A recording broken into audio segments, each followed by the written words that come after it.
오늘은 이 근로소득에 대해서 공부하겠습니다. 근로소득은 고용된 거죠. 종속적 고용돼 가지고 근로를 제공한다. 그렇기 때문에 근로소득에 대해서 소득세를 과세한다는 겁니다. 그리고 퇴직하면 퇴직소득에 대해서 소득세를 과세한다라는 겁니다. 그럼 문제를 보겠습니다. 이 1번 보시면 소득세법상 근로소득으로 과세되는 것으로 옳은 것을 보시오. 1번 실비 변상적 성질의 급여입니다. 실비 실제 지출된 그 있죠. 실제 지출된 비용 이거를 다시 변상해 준다는 건 물어준다는 겁니다. 실비 자기가 든 돈 지출한 돈을 다시 물어준다. 그런 실비 변상적 성질의 급여 이거는 근로소득으로 과세가 되지 않습니다. 그러니까 예를 들어서 뭐 자가운전 보조금 있죠. 자가운전 보조금 회사 자가운전 보조금은 자기가 직접 자기 그 차량 있죠. 자기 명의 차량 그거를 시내 출장입니다. 시외 출장이 아니고 시내 출장 자가운전 보조금은 이 금은 시내 출장 자기의 차량으로 업무를 본다는 겁니다. 그러면 그거를 회사에서 그 자기가 직접 운전하는 거죠. 택시를 타는 게 아니라 자기가 직접 자가용으로 운전한다. 그럼 거기에 대해서 보조금을 지급한다는 겁니다. 그럼 이 자가 운전 이 보조금을 실비 변상적 성질의 급여이기 때문에 20만 원까지 비과세 한다는 겁니다. 그러니까 실비 변상적 성질의 급여 이거는 근로소득세가 과세되지 않는다. 그 다음에 2번 보시면 국민연금법에 따라 받는 반환 일시금 근데 중요한 게 이거죠. 이 반환 일시금을 자기가 그냥 막 받는 게 아니라 중도 계약 해지해서 받는 게 아니라 사망으로 받는 겁니다. 그럼 이런 거는 이 국민연금 가입자한테 이 과세하지 않는다. 이 반환 일시금이 이거예요. 납부한 그 연금 보험료 있죠? 국민연금 보험료 거기에 플러스 이자 이거를 돌려받는다, 반환받는다는 겁니다. 그런데 이 사망 같은 경우는 과세하지 않는다. 3번 보시면 국외 지역에서 근로를 제공하고 받는 보수 중에 월 10만원 이내의 금액입니다. 국외 지역 그러니까 한국이 아니죠. 한국 말고 외국에서 근로를 제공한다. 그러면 이 월 10만원 이내의 금액은 과세하지 않는다라는 겁니다. 4번 국민건강보험법에 따라 사용자가 부담하는 보험료 이 우리가 그 직장 들어가면은 건강보험료 납부합니다. 근데 그걸 전부 납부하는 게 아니라 50%만 납부하고 50%는 이 사용자가 대신 납부해 줍니다. 그럼 이 사용자 부담분 있죠? 건강보험료 사용자 부담분은 근로소득으로 과세되지 않습니다. 5번 이 만기의 종업원에게 기속되는 단체 환급부 보장성 보험의 환급금 이게 이제 근로소득으로 과세되는지 좀 헷갈리겠죠? 이 보시면 종업원에게 기속된다는 것은 종업원이 이 수익자입니다. 보험 수익자가 종업원이 받는다. 뭐 단체 순수 보장성 보험이 있고 단체 환급부 보장성 보험이 있습니다. 보장성 보험 아시죠? 저축성 보험이 있고 보장성 보험이 있다. 근데 이거는 단체 종업원들 단체 그 환급되는 겁니다. 환급 순수 보장성 보험은 환급이 안 되고 단체 환급부 보장성 보험은 환급이 됩니다. 이 환급된다. 그러니까 만기, 이 보험 만기 있죠? 그 만기 때 종업원에게 지급되는 보험금입니다. 환급금. 이거는 근로소득으로 과세가 된다는 겁니다. 아시겠죠? 이거 주의해야 한다는 겁니다. 단체 환급부 보장성 보험 납입 금액은 70만 원까지 이 근로소득세를 과세하지 않는다. 그러니까 보시면 종업원을 피보험자 그리고 수익자로 하는 단체 환급부 보장성 보험 또는 단체 순수 보장성 보험이죠. 그 보험료 중에서 연 70만원 이하의 금액, 이거는 근로소득세가 과세되지 않는다. 과세 안 됩니다. 과세 안 돼. 그리고 나중에 그 환급금은 과세된다 하는 겁니다. 2번 보시면 소득세법상 과세되는 근로소득을 고르시오. 1번 종업원의 고의 중과실입니다. 고의 또는 중과실을 포함한다. 이거가 아닌 업무상 고의가 아닙니다. 경과실이겠죠. 고의나 중과실이 아닌 경과실로 업무상 행위로 인한 손해의 배상 청구를 보험금의 지급 사유로 하고 임직원을 피보험자로 하는 보험의 보험료, 이게 근로소득으로 과세되는지 한번 확인을 해야 되는 겁니다. 종업원의 임직원입니다. 이 종업원 임직원들의 고의가 아니고 업무상 행위로 인한 손해, 그러니까 손해를 입힌 거예요. 회사 손해를 입혀가지고 회사가 그를 배상 청구를 하는 그 보험 있죠. 그거에 대한 보험료를 납입한 겁니다. 임직원을 피보험자라는 보험의 보험료, 납입한 보험료입니다. 이런 거는 나중에 회사가 보상, 즉 임직원이 손해를 끼쳤는데 그를 회사가 대신 그를 보상해 주는 건데, 그거에 대해서 보험을 가입해 가지고 납입한 보험료다. 이거는 근로소득세가 과세가 안 됩니다. 이게 주의할 게 이거죠. 고의 중과실 외입니다. 고의나 중과실이 아닌 업무상 행위. 2번 보시면 일직료, 숙직료 또는 여비로서 실비 변상 정도의 금액. 여기 보시면 실비 변상적 성질의 금액은 근로소득으로 과세가 되지 않습니다. 그러니까 일직료, 숙직료, 여비로서 실비 변상 정도의 금액은 과세가 되지 않는다. 이 근로소득 같은 경우는 그 외우면 됩니다. 열심히 외우면 된다. 전부 다 외워야 돼요. 그러니까 3번 이 법령 조례에 의해서 제복을 착용하여야 하는 자가 받는 제복, 제모, 제화. 제복입니다. 제복, 경찰복 이런 게 있죠. 소방복. 이런 거는 이익 본 게, 근로자가 뭐 이익 본 게 아니죠. 제복을 입고 길거리 돌아다니고 이러지 않잖아요. 그 업무상 착용하는 거기 때문에 이런 거는 과세되지 않는다.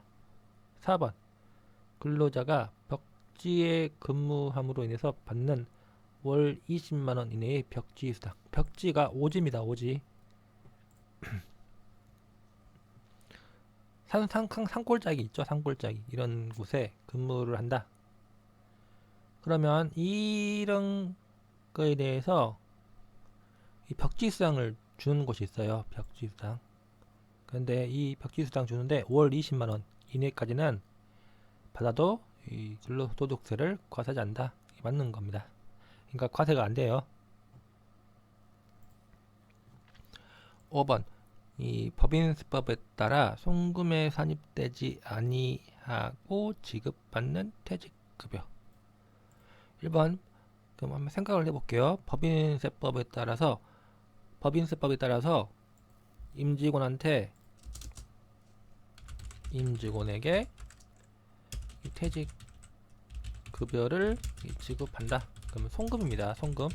근데 이 임원 같은 경우는 그 한도가 있죠. 한도. 그 퇴직급여 한도가 있어요. 그 송금 파트 보시면 나옵니다. 그럼 그 임원 퇴직급여 한도 그 있어요.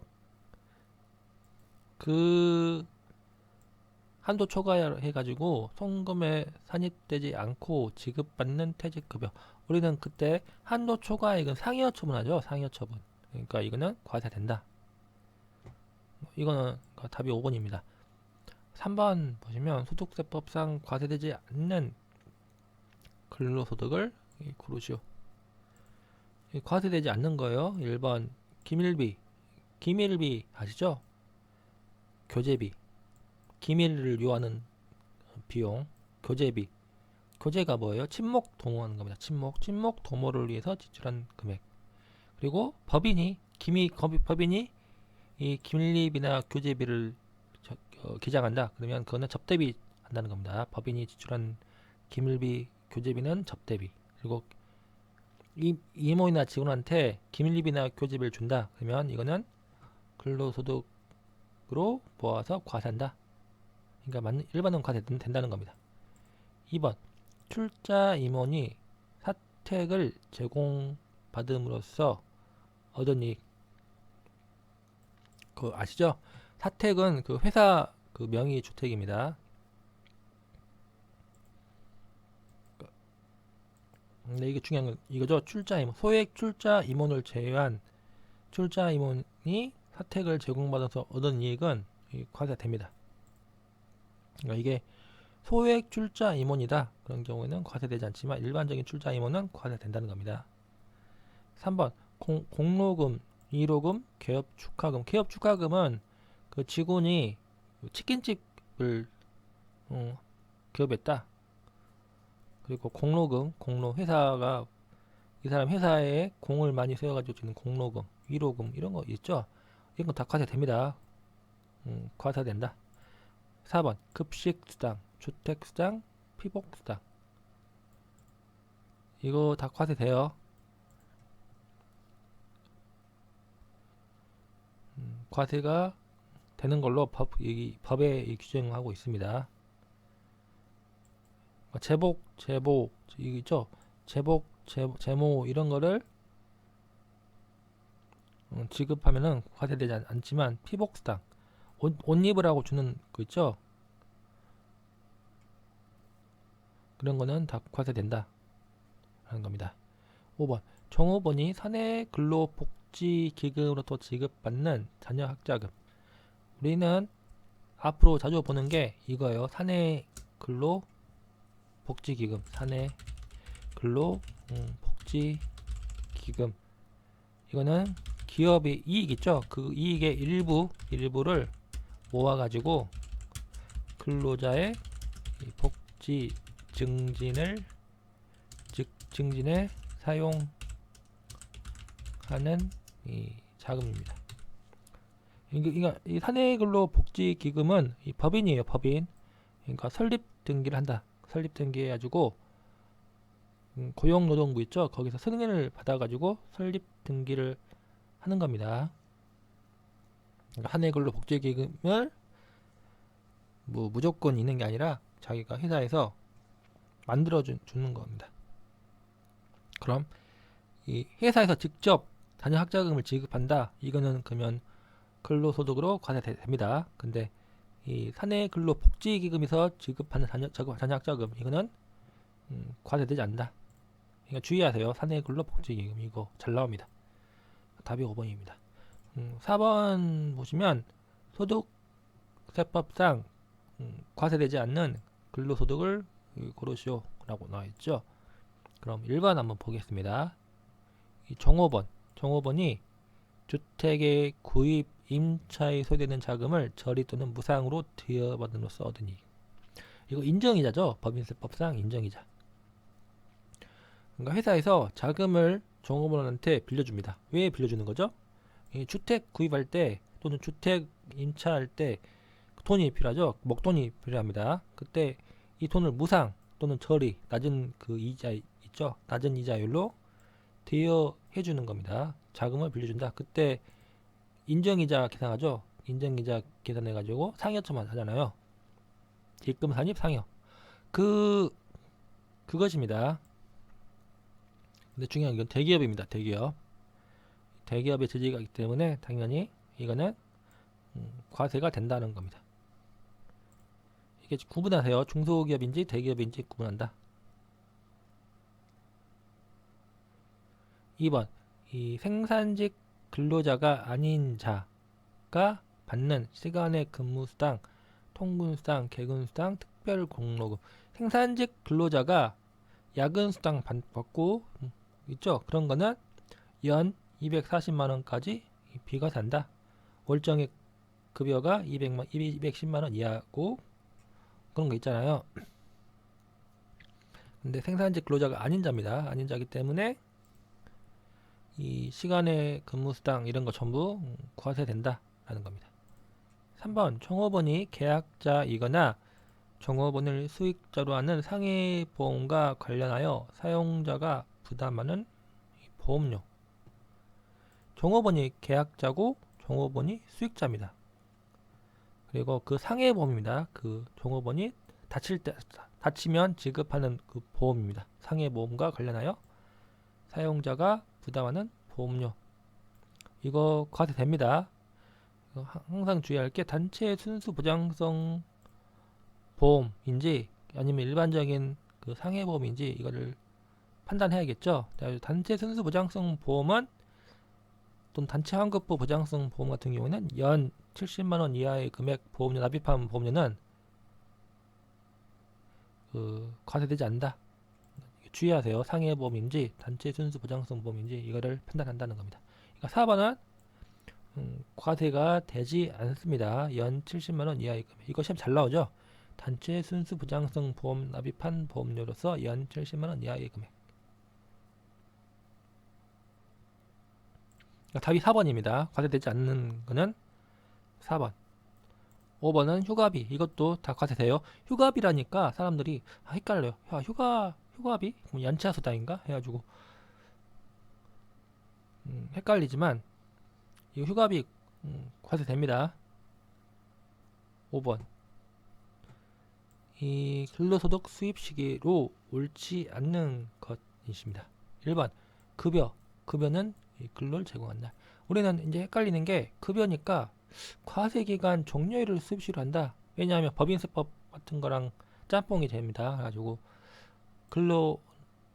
저 급여는 과세기간 종료를 수입시로 한다라고 생각할 수가 있어요.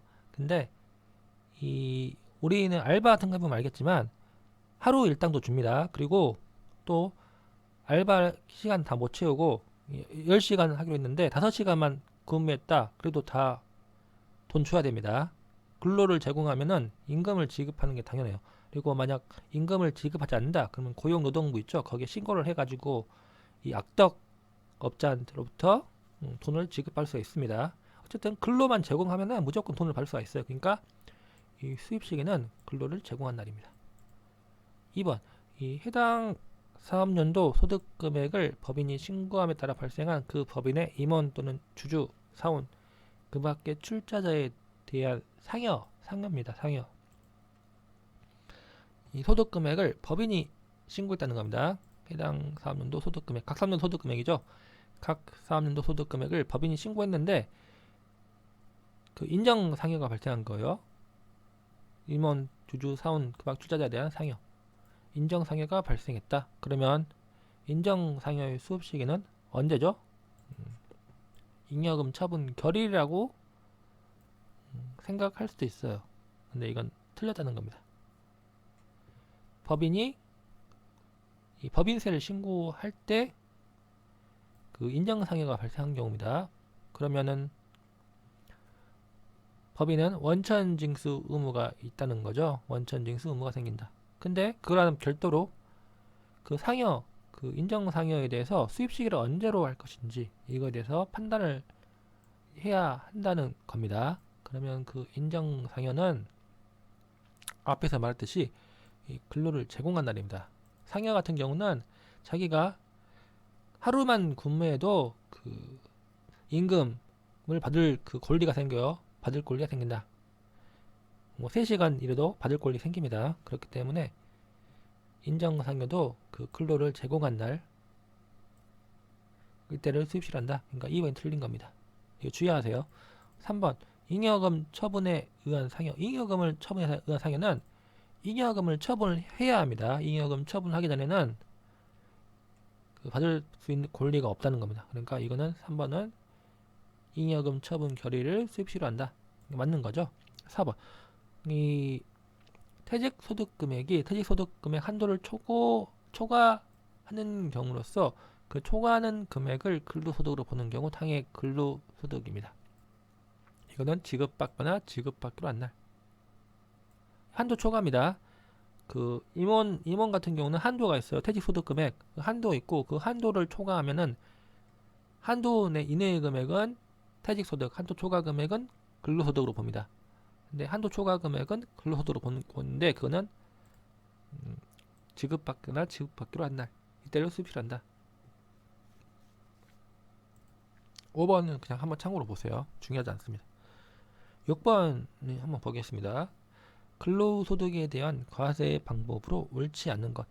근로소득에 대한 과세 방법은 뭐 이제 보시면 알겠죠. 1번 보시면 원천징수 의무자가 매월분에 근로소득을 지급할 때는 이 근로소득 간이세액표에 따라서 소득세를 원천징수한다. 원천징수 의무자가 회사입니다. 회사가 매월분에 근로소득을 지급할 때 이 매월 원천징수 하나는 합니다. 매월 이 간이세액표 있어요. 그 간이세액표에 따라서 소득세를 원천징수해서 납부한다는 겁니다. 1번 맞습니다. 2번 원천징수 의무자가 일용 근로자의 근로소득을 지급할 때 일용 근로자죠. 일용 근로자. 이때는 근로소득 공제하고 거기 산출세에서 근로소득세 공제한다. 뭐 이런 게 있다는 겁니다. 이거는 시험에 잘 안 나와요. 일용 근로자 같은 경우는 시험에 잘 안 나옵니다. 하지만 기본적인 그 구조는 알고 있어야 합니다. 3번 외국 기관 또는 우리나라에 주둔하는 국제연합군으로부터 받는 근로소득은 원천 징수하지 않는다. 외국 기관입니다. 외국 기관에 우리나라 사람이 그 근무를 해가지고 근로를 제공해서 받는 근로소득입니다. 이거 같은 경우는 그 외국 기관에서 원천징수 하지 않는다. 이렇게 생각하시면 되겠습니다. 4번 그 국외에 있는 비거주자 외국 법인 근데 국내 지점이 아닙니다. 국내 지점은 제외한다. 국외에 있는 비거주자부터는 근로소득은 원천징수하지 않는다. 이 원천징수 같은 경우는 우리나라 사람들 있죠. 우리나라 사람들이 그 원천징수에서 납부하는 겁니다. 그렇게 근데 국외에 있으면은 미국 사람이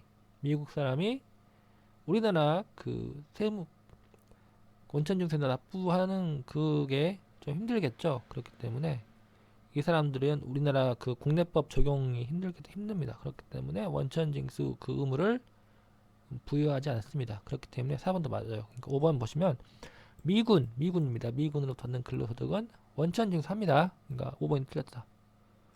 미군 부대에서 근무하는 사람들 있죠. 그 사람들 같은 경우는 원천 징수한다는 겁니다. 참고로 한번 아시기 바랍니다. 7번이 있죠. 7번 보시면 원천징수 의무자가 근로소득을 지급하지 않을 때 적용하는 지급시기 의제 규정 중 옳지 않는 거는 그러니까 보시면 근로소득을 지급하지 않았다는 겁니다. 원래는 그 근로소득을 지급을 해야 돼요. 해야 되는데 회사가 좀 힘드니까 근로소득을 지급하지 않고 미지급 나중에 준다고 하고 지급하지 않는 경우가 있어요. 많이 있습니다. 중소기업은 많아요. 그러면 이때 지급시기 의제 규정을 한다는 겁니다. 왜냐하면은 원칙은 그 세금을 납부를 해야 한다는 거죠. 자기가 근로소득을 제공한 날을 수입시기로 한다는 겁니다. 그렇기 때문에 이미 수입시기가 생겼기 때문에 근로소득 그 원천징수를 해가지고 납부를 한다는 겁니다. 지급시기 의제는 언제 지급을 한 걸로 의제를 한다. 보고 그래가지고 회사한테 원천징수 납부 있죠. 그 의무를 부여한다는 겁니다. 회사에서 임금 근로자한테 임금을 지급 못 하더라도 세금은 납부하라 하는 겁니다. 아시겠죠? 세금은 무조건 납부한다. 지급시기 의제 규정에 따라서 임금을 지급하지 않은 경우에도 세금을 납부한다. 근데 이때 세금은 회사 돈으로 납부합니다. 회사 돈으로 납부한다. 1번 보시면 근로소득을 지급해야 할 원천징수 의무자, 그러니까 회사가 1월부터 11월까지 근로소득을 해당 과세기간 12월 31일까지 지급하지 않았다. 그러면 12월 31일에 지급한 걸로 보아 소득세를 원천징수한다. 이거 맞는 지문입니다.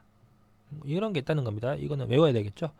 2번 원천징수 의무자가 12월분의 근로소득을 다음 연도 2월 말일까지 지급하지 않은 경우 2월 말일에 지급한 걸로 보아 소득세를 원천징수한다. 이것도 맞은 지문입니다. 3번 1번 2번은 무조건 외워야 됩니다. 3번 보시면 법인이 이익이나 잉여금의 처분에 따라 지급해야 할 상여를 그 처분을 결정한 날부터 3개월이 되는 날까지 지급하지 않았다. 잉여금을 법인이 지급하기로 했습니다. 잉여금 처분했다. 잉여분 처분, 그러면 그 잉여분 처분 결일부터 3개월 되는 날까지 지급하지 않은 경우 그 3개월 되는 날에 상여를 지급한 걸로 보아 소득세를 원천징수한다 라는 겁니다. 그러니까 잉여분 처분 결일에 바로 지급하는 게 아니라 한 달이나 두 달 있다 주는 거죠. 근데 세 달이 되는 날까지 그 잉여금 처분에 의한 상여금을 지급하지 않은 경우에는 그 3개월이 되는 날에 지급한 걸로 보아서 이 소득세를 원천징수 납부한다는 겁니다. 4번 이 법인세법에 따라 처분되는 상여로서 과세관청이 법인세 과세 표준을 결정 또는 경정하는 경우 결정 경정일에 상여를 지급한 것으로 보아 소득세를 원천징수한다. 이 중요한 게 법인세법에 따라 처분되는 상여, 그건 뭐예요? 인정상여입니다. 상여로 본다. 인정상여. 그러니까 잉여금 처분에 의한 상여하고 인정상여 이 두 개를 구분한다는 겁니다. 인정상여는 근로를 제공한 날을 수입시기로 한다. 그리고 인정상여로서 과세관청이 법인세 과세 표준을 결정 또는 경정하는 경우입니다. 그러니까 법인이 이 법인세 신고를 했는데 아니면 또는 그 과세관청이 경정하는 경우 또는 법인이 무신고해 가지고 과세관청이 결정하는 경우, 이 경우 인정상여에 대해서 수입시기는 근로를 제공한다. 근데 이건 지급시기가 또 있겠죠. 지급시기가 있어야지 원천징수, 법인이 원천징수 납부하는 그 의무가 생깁니다. 근데 그 지급시기를 언제로 할 것인지, 지급시기는 결정 경정일에 상여를 지급한 걸로 본다? 이게 아닙니다. 소득금액 변동 통지서를 받은 날을 지급시기로 한다. 이게 4번이 틀린 거죠. 소득금액 변동 통지서입니다. 소득금액 변동 통지서를 받은 날을 지급시기로 한다는 겁니다. 그러니까 4번은 이거 헷갈리니까 주의하세요. 5번 이 법인세법에 따라 처분되는 상여로서 인정상여죠. 법인이 법인세 과세 표준을 신고하는 경우, 인정상여인데 법인이 자기가 직접 세무조정 해가지고 인정상여, 그러니까 인정이자 같은 거 있죠. 인정이자 이런 발생했다. 법인이 과세표 신고를 할 때 인정이자가 발생했다. 세무조정 계산서상 인정이자가 발생했다. 그러면 그 신고일입니다. 신고일을 지급시한다. 그러니까 이 두 개를 구분해야겠죠. 지급시기 의제해가지고 과세관청이 경정한다. 그때는 소득금액 변동 통지서를 받은 날을 지급시기로 한다. 그리고 법인이 직접 신고해가지고 인정 상여 같은 게 발생했다. 그런 경우는 신고일을 지급시기로 한다. 그러니까 법인은 소득세를 원천징수해가지고 납부할 의무가 생긴다는 것입니다. 이 8번 보시면 상장법입니다. 상장법인 직원으로서 근무하는 거주자 갑 2022년 총 급여액을 계산한 것으로 옳은 것입니다. 1번 급여 2,400만원, 당연히 이거 과세 되는 거죠. 2번 법인세법에 따라 상여로 처분된 금액 600만원입니다. 인정상여입니다. 당연히 이것도 과세된다. 근데 중요한 게 이거죠. 근로 제공 3년도는 2020년. 그러니까 근로를 제공한 날이 2020년입니다. 그러니까 2020년 그 소득세 소득 금액이 포함합니다. 그러니까 2021년이 아니에요. 근로를 제공한 날 이때를 수입식으로 한다. 알바 같은 경우도 하루만 알바해도 받을 권리가 생기는 거기 때문에 회사에서 안 준다고 해서 안 주면은 그 고용노동부에 신고해서 받으면 된다 하는 겁니다. 3번 자가 운전 보조금은 20만 원까지 비과세죠. 그러니까 10만 원 초과분 월 30만 원에서 20만 원 뺀 10만 원 곱하기 12 해가지고 120만 원 이게 근로소득이다. 4번 주의 보세요. 갑의 소유 차량을 업무 수행에 이용해서 실제 이하비를 대신에 지급 기준에 따라 받는 금액입니다. 그러니까 이거는 20만 원까지는 비과세예요. 자가운전 보조금은 20만 원까지는 월 20만 원까지는 비과세. 4번 자녀학비 보조금이죠. 200만 원. 이것도 과세되는 겁니다. 그러니까 주의할 게 이거죠. 사내근로복지기금. 사내근로복지기금으로서 지급받는 자녀학자금은 비과세입니다. 근데 회사가 직접 주는 것 이거는 과세입니다. 5번 식대인데 현물 식사를 별도로 제공한다. 그러면 이거는 과세죠. 현물 식사 제공받지 않은 경우는 월 10만 원까지 식대는 비과세. 근데 현물 식사를 별도로 제공받았기 때문에 과세입니다.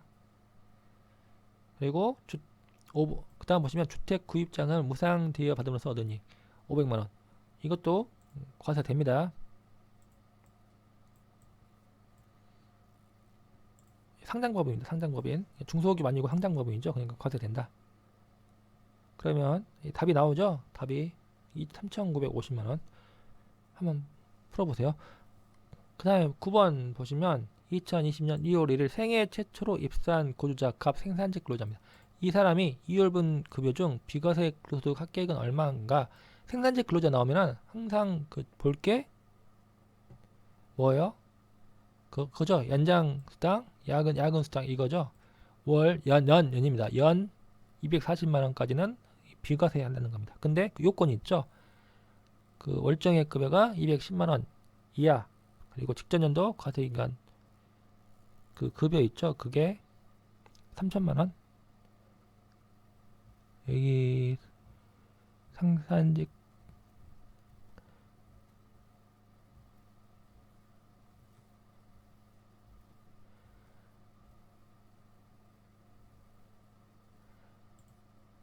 보시면 생산직 근로자 월정액 급여가 210만 원 이하고 총 직전 과세 총 금액이 3천만 원 이하인 경우입니다. 그런 건 연 240만 이내의 금액은 비과세한다.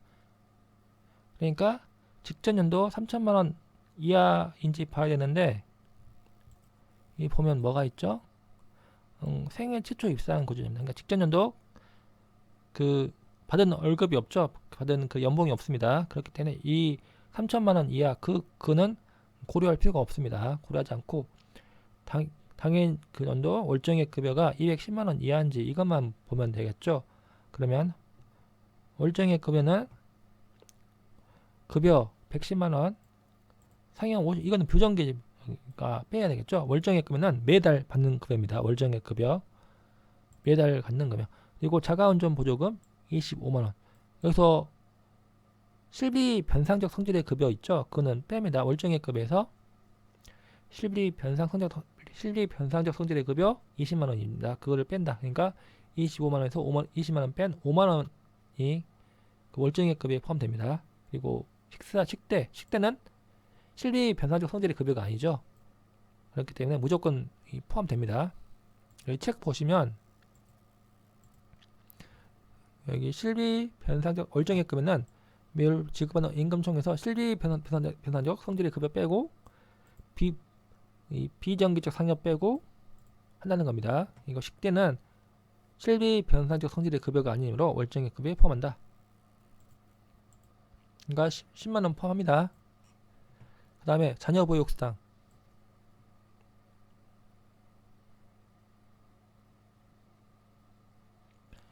자녀보육상 이것도 월 10만원까지 비과세됩니다. 이 보시면 자녀보육상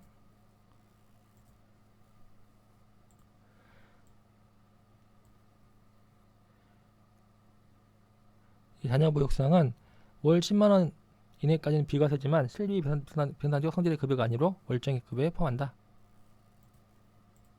그 다음에 연장근무수당 25만원이죠. 이게 이제 비과세 되는지 알아야 된다는 겁니다. 연 240만원 이하의 금액은 비과세 된다. 어쨌든 이 비과세 되는 근로소득 총 합계가 얼마냐면 보시면 자가운전 보조금 20만원, 식대 10만원, 그리고 자녀보육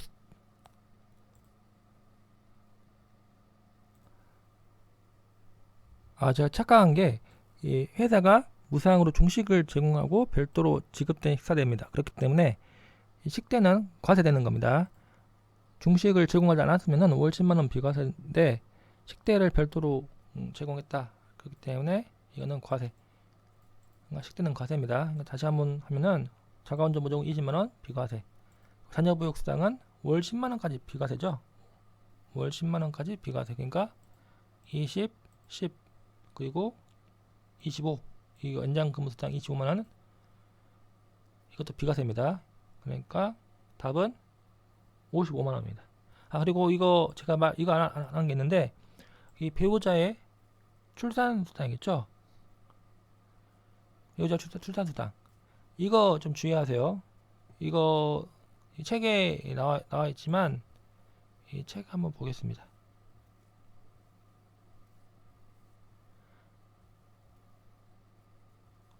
이 출산수당하고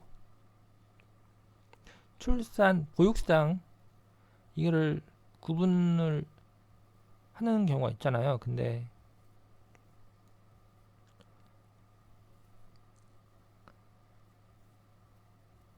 책 찾기가 힘듭니다.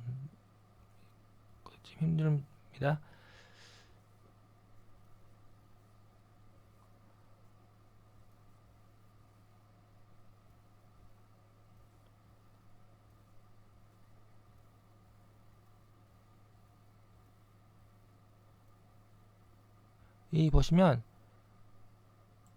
이 근로자나 배우자가 출산이나 6세 이하 자녀의 보육과 관련하여 사용자로부터 지급받는 급여로서 월 10만원 이내의 금액은 비과세한다. 그러니까 이게 중요한 게 6세 이하의 자녀 보육도 월 10만원 이하 비과세고 출산이죠.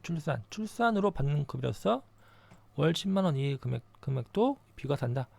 그러니까 배우자가 받는 출산수당도 10만원까지는 비과세한다는 겁니다. 주의하세요. 출산수당과 자녀 보육수당 둘 다 월 10만원 합쳐가지고 월 10만원까지는 비과세한다. 그리고 식대 같은 경우는 현물 식사를 별도로 제공받았기 때문에 이것도 전부 과세되는 겁니다. 아시겠죠? 여기까지 하겠습니다.